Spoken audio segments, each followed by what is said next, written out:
Old thinking or conventional thinking used to be if you worked for the government, you were set. You'd have a good pension. Mm-hmm. You had long-term job stability because the government's not going anywhere.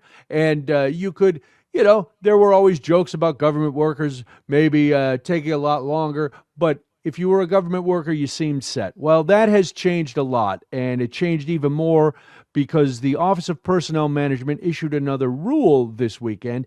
And it says that career employees no longer have long-standing job protections, and they don't have the ability to file to an independent board if they get fired because they disagreed with the president. So, once again, the heavy hand of dear leader and potential authoritarianism comes into play. Yeah. And, it's interesting because the administration says that the change will improve accountability and performance while keeping a merit-based hiring in place. So veterans will have preference, and there will also be whistleblower protections. If you joined us last hour, though, we just talked about the fact that there has been a whistleblower for the NSA, and that really hasn't gone anywhere or been protected other than being protected in a vault by Tulsi Gabbard. But, we digress, whatever.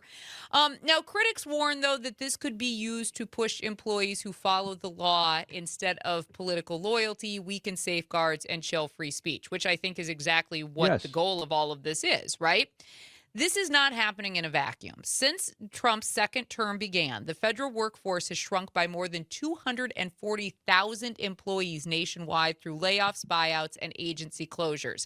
And this is what the president had to say 2 weeks ago. Cut 3, please. We cut millions of people off the federal payroll. I don't like doing that, but the good news, I don't feel badly because they're getting private sector jobs. And they're getting sometimes twice as much money, 3 times as much money. They're getting factory jobs. They're getting much better jobs and much higher pay. Wow.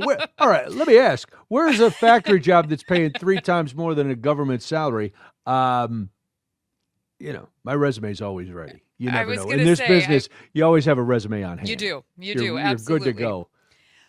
It's interesting, though, because here's the thing. Federal, state, and local employees are public servants. They do their jobs every single day, regardless of who's in power or which party's in charge. Yeah. These are career employees. And just like we saw at the beginning of the presidency under Doge, this isn't about saving money. This is going to be about replacing anybody who might question the administration's decisions or their motives.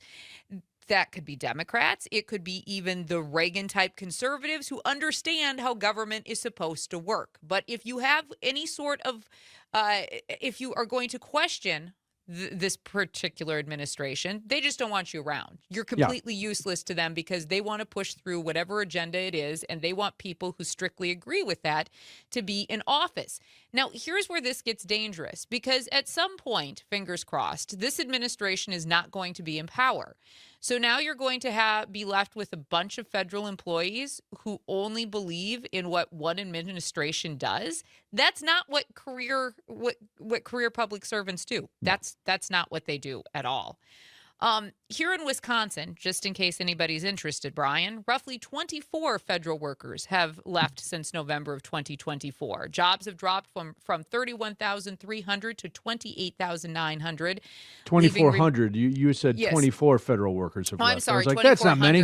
No, 2,400. 2,400 is a huge. That's okay. It's Monday. Still catching up. No, I understand. I thought maybe you pulled a Tony Evers veto and just took off those 2 zeros. I just took out a couple zeros. It's fine. Combined things. No, we're good. Okay. But leaving remaining staff like VA workers with heavier workloads and new challenges to maintain some of the standards.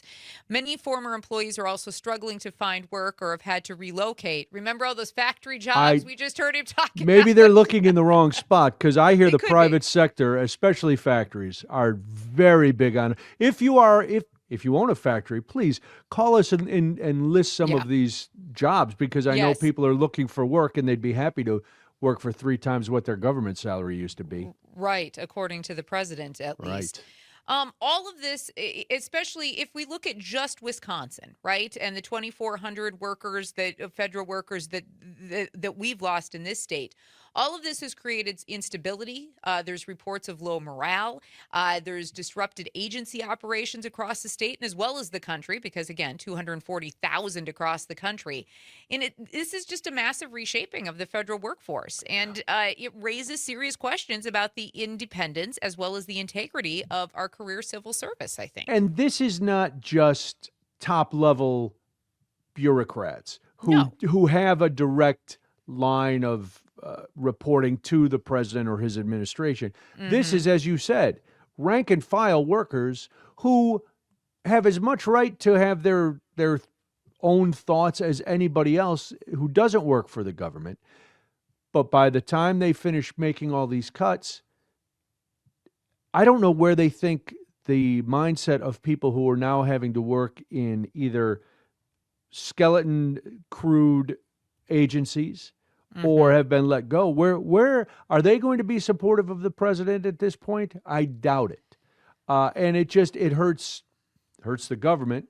It hurts the local economies. Yeah. It hurts everything except a fragile ego of one man who wants nothing but fealty from anybody even associated with the government. Yes. Your mail carrier, I should say, is a government worker. Yes. Well, and we've seen how the United States Postal Service, just that alone, is being reshaped and reworked for more Amazon delivery and things like that. So, yeah. Yes, it all, if you take a step back and you look big picture, because we tend to focus on the big picture, but we're also so busy with all the smaller things that make up the small pixels of information that make up this big picture, that when you step back, you go, oh, it all is kind of going, it's all feeding in. It's a funnel to one ultimate goal. Right. And you can decide what that ultimate goal is for yourself. You don't need me to tell you it, even though I will. It's one person and one party running everything. But it all funnels down and it makes sense. And that's why we always talk about you have to speak up. Yeah, we all absolutely. have to speak up. And it's easier. I would imagine it's easy to speak up if you're one of these 2,400 Wisconsin federal workers who have been either fired, got to the point where they retired, where you just go, listen, I've been here long enough. I can afford to retire. Or you just quit because you're fed up. Yeah. It's easier to speak up then. But, once the thought police are in control, that is the goal, I think, if you don't agree or be gone. Yeah. And it's funny because with White House Press Secretary Caroline Leavitt defended some of this by saying that employees who aren't performing or working on behalf of the president are not welcome to work for him at all. So that tells you exactly. But they don't work for him. No, but anybody who works for the federal government or is involved in government whatsoever is perceived as a personal employee of this particular president. Like and the what states. I think, it's almost like he's trying to run Mar-a-Lago or, one of his motels because he thinks that they all work specifically for him. That's not actually how any of this works. No. Now, if you are a federal employee or you know somebody who is and you want to chime in on this conversation this morning, we'd love to hear from you. 1-855-752-4842. That's 1-855-75-CIVIC. Yeah, it would be interesting to hear because just what is the mindset when who do you think you work for? I would imagine if I worked for, I don't know, let's say the transportation department. Well, I work for the transportation department. The Secretary of Transportation is my ultimate boss. I don't consider the fact that just because I work you work in the government, you don't work for the government. Right. And in the government is whatever. That's why we hear about attorneys general who have been appointed by one administration, but they served in 3 administrations because they don't work for the guy. They work for the country. They work for the institution of the Justice Department. But yes, his goal is to just have people who work and say what he Yeah. wants to hear. Yes. And we can't say that enough. I mean, I probably could. People are like, yeah, we get it. What are you going to do about it? I don't have. This is what I can do about it. I can tell people We about could it. tell people That's about what it. I Yeah. can do about it. What I think is interesting is Trump actually tried this during his first presidency when he signed an executive order that created a similar classification that was known as Schedule F. And that was back in 2020. Then President Biden, when he became president, actually rescinded that order. And then Trump, as you can imagine, reinstated it. One of the first things he actually did when he became president was reinstate that Schedule F type rule. No, and I get it. When it comes to talking about the federal government, we need to make government work better. We've talked about that numerous times here on this program, and some agencies could totally use an overhaul. I will be the course. first to admit this. There is waste in this government. Yes. There's been waste in this government since the 1700s. Yes. But this isn't about efficiency. This is not what this administration is doing. This is about making sure people who fully support the president's agenda are in these jobs. And it is about pushing out anybody that they feel is a dissenter. That is what they're doing. And back to Caroline Leavitt's comments, I am sure that there are performance reviews with government jobs, just like there are performance reviews with our job, with my wife's job. Everybody I know gets a performance review once a year.